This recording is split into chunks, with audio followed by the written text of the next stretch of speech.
আসসালামু আলাইকুম সুপ্রিয় শিক্ষার্থী, আশা করি আপনারা সকলেই ভালো আছেন। আজকের আপডেটটি এক নজরে গুচ্ছের সাবজেক্ট চয়েস ও আবেদনের গুরুত্বপূর্ণ তথ্য 2025 নিয়ে আলোচনা করব। তো এই টিউটোরিয়ালের মাধ্যমে জানতে পারবেন গুচ্ছের সাবজেক্ট চয়েস কবে থেকে শুরু হবে এবং কি কি পদ্ধতি অবলম্বন করা লাগবে, এইসব বিষয় নিয়ে আজকে আমি শফিকুল বলেছিলাম। তো চলুন সরাসরি সেই বিষয়গুলো জেনে নেওয়া যাক। তার আগে বললেন, আপনি যদি আমার চ্যানেলে নতুন হয়ে থাকেন অবশ্যই চ্যানেলটি সাবস্ক্রাইব করবেন পরবর্তী কোনো বিশ্ববিদ্যালয় আপডেট পেতে।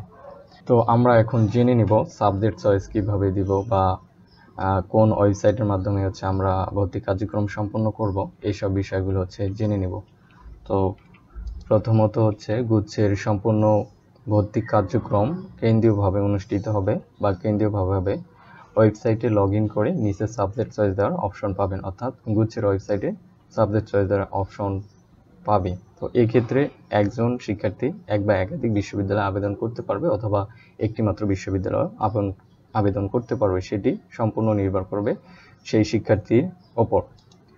তারপর প্রতিটি বিশ্ববিদ্যালয়ের জন্য আলাদা আলাদাভাবে সাবজেক্ট চয়েস দিতে হবে, তবে সেটা গুচ্ছের ওয়েবসাইটে। অর্থাৎ এর আগে যেটি বললাম যে আপনি আপনার পজিশন যদি মেরিটেই থাকে, সেক্ষেত্রে আপনি আপনার শুধুমাত্র পছন্দের বিশ্ববিদ্যালয়ে আবেদন করতে পারেন অথবা আপনি এক বা একাধিক বিশ্ববিদ্যালয়ে আবেদন করতে পারেন।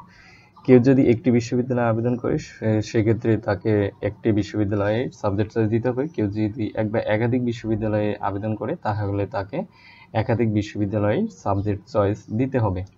তারপর রয়েছে সাবজেক্ট চয়েস শেষে প্রতিটি বিশ্ববিদ্যালয়ের জন্য 500 টাকা গণিতিক হারে যতগুলো ভার্সিটিতে অ্যাপ্লাই করবে সেই হিসাবে তাকে টাকা পেমেন্ট করতে হবে। অর্থাৎ কেউ যদি একটি বিশ্ববিদ্যালয়ে আবেদন করে তাহলে তাকে 500 টাকা, আর কেউ যদি সাপোজ দুইটিতে করলো তাহলে 1000, তিনটিতে করলে 1500, চারটিতে করলে 2000। অর্থাৎ যতটি বিশ্ববিদ্যালয়ে আবেদন করবেন ততটি বিশ্ববিদ্যালয়ে 500 টাকা করে হারে পেমেন্ট করতে হবে। তারপর রয়েছে কেন্দ্রীয়ভাবে একটি মেরিট ও 4টি মাইগ্রেশনে গুচ্ছের কার্যক্রম সম্পন্ন হবে।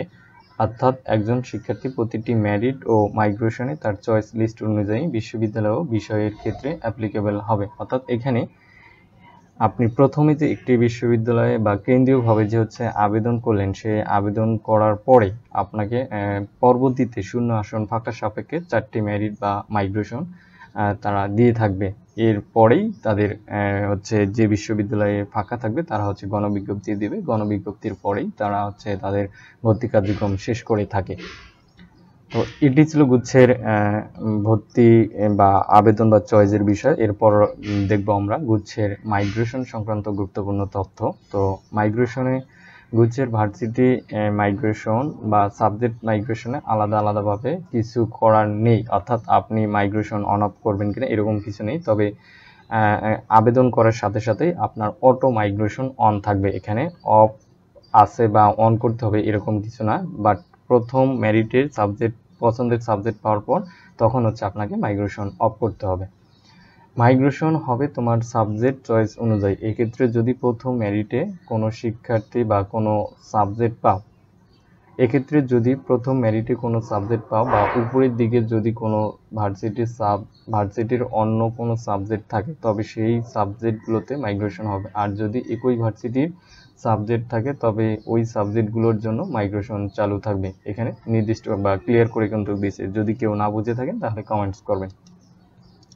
উদাহরণস্বরূপ হিসেবে যদি বলি, মনে করো তুমি 5টা ভার্সিটিতে চয়েস দিয়েছো, সাবজেক্টকে প্রাধান্য দিয়ে 5টা ভার্সিটির টপ সাবজেক্টগুলো তো প্রথম দিকে, এরপর মিড লেভেলের সাবজেক্টগুলো, তারপর লো কোয়ালিটি অথবা লেস কোয়ালিটির সাবজেক্টগুলো রেখেছো। অর্থাৎ 5টা বিশ্ববিদ্যালয়ের মিক্সড সাবজেক্ট চয়েস দিয়েছো এবং তুমি যত নাম্বার সাবজেক্ট পাবে তোমার সাবজেক্ট চয়েস থেকে শেষ পর্যন্ত সব সাবজেক্ট স্বয়ংক্রিয়ভাবে বাদ পড়ে যাবে। তবে তুমি যে সাবজেক্টটি তোমার চয়েস লিস্ট থেকে পেয়েছো তার উপরের দিকে যে সাবজেক্টগুলো আছে সেগুলোতে তোমার মাইগ্রেশন হবে। অর্থাৎ এখানে আপনাকে বলি, আপনি মনে করেন 1 থেকে 5টা সাবজেক্ট চয়েস দিয়েছেন, সেক্ষেত্রে আপনি তৃতীয় নাম্বার সাবজেক্ট পেয়েছেন, তখন চতুর্থ এবং পঞ্চম নাম্বার সাবজেক্ট স্বয়ংক্রিয়ভাবে বাদ পড়ে যাবে এবং তখন আপনাকে দ্বিতীয় এবং প্রথম সাবজেক্ট পাওয়ার মাইগ্রেশন কিন্তু তখন অন হবে বা মাইগ্রেশন হবে। অবশ্য সেটা সব কন্ডিশন মেনে এবং সিট ফাঁকা সাপেক্ষে। এক্ষেত্রে উপরে যদি অন্য ভার্সিটির সাবজেক্ট থাকে এবং সেটা নিশ্চয়নের ক্ষেত্রে নতুন করে ডকুমেন্ট স্থানান্তর করা লাগবে না আপাতত।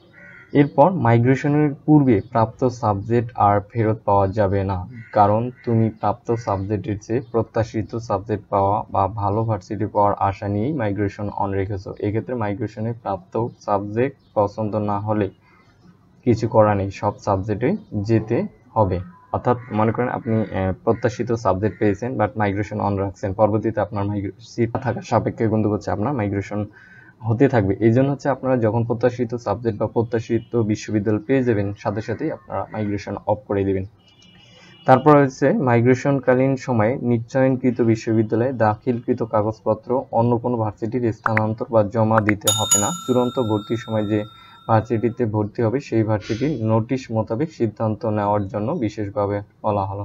এই ছিল গুচ্ছের মাইগ্রেশন সংক্রান্ত তথ্য এবং গুচ্ছের সাবজেক্ট চয়েস কবে থেকে শুরু হবে এটি এখন হচ্ছে আমরা বলবো। তো গুচ্ছের সাবজেক্ট চয়েস কবে থেকে শুরু হবে, যেহেতু হচ্ছে আগামীকাল গুচ্ছের ইউনিটের ভর্তি পরীক্ষা অর্থাৎ বিজ্ঞান শাখার শিক্ষার্থীদের ভর্তি পরীক্ষা হয়নি, এদের ভর্তি পরীক্ষা হওয়ার পরে রেজাল্ট যেদিন প্রকাশিত অর্থাৎ ভর্তি পরীক্ষার 3 দিন পরে রেজাল্ট প্রকাশ করে থাকে, সেই 3 দিন পরে রেজাল্ট যখন প্রকাশিত হবে তার 1 সপ্তাহের মধ্যেই তারা হচ্ছে নোটিশ দিয়ে দিবে যে হচ্ছে গুচ্ছের সাবজেক্ট চয়েস কবে থেকে শুরু হবে। অর্থাৎ গুচ্ছের ইউনিটের রেজাল্টের পরেই আমরা খুব দ্রুতই গুচ্ছের সাবজেক্ট চয়েস নিয়ে একটি নোটিশ পাবো, সেই নোটিশের অপেক্ষায় থাকবো। ততক্ষণ পর্যন্ত আমার চ্যানেলের সঙ্গে থাকবেন, নোটিশ পাওয়া মাত্রই আমি আপনাদের আপডেট দেওয়ার চেষ্টা করব। ধন্যবাদ সবাইকে।